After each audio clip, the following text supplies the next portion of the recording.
د افغانستان پلازمېنه کابل کې د ښاروالۍ له لوري د پولیس سوخته پر رغونه او هلته د کتاب لوستنې کمپاین په نندارې پراخ ولسي هرکلی شوی. پر خواله رسنیو خپرو شویو انځورونو کې ښکاري چې د پله په څنډو کې ډلې ډلې ځوانان د کتاب لوست ته ناست دي چې یو شمېر مېرمنې هم پکې لیدل کېږي. پولیس سوخته له ډېرو کلونو راهیسې پر نشه یي توکو د روږدو کسانو مرکز و او تر پله لاندې په چټلیو کې سلګونه روږدي کسان شپه او ورځ پاتې کېده.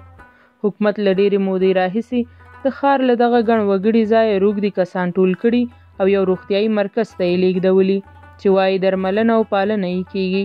پولیسي افغانان وایي که حکومت دا ډول لومړیتوبونو ته پام وکړي د خلکو زړونه خپلولی شي. د کابل ښاروالۍ ویلي د پولیس سوخته د رغونې پر مهال یې ګڼ جسدونه هم ترلاسه کړي چې وروسته په درناوي د کابل موسهي ولسوالۍ کې دفن شوي.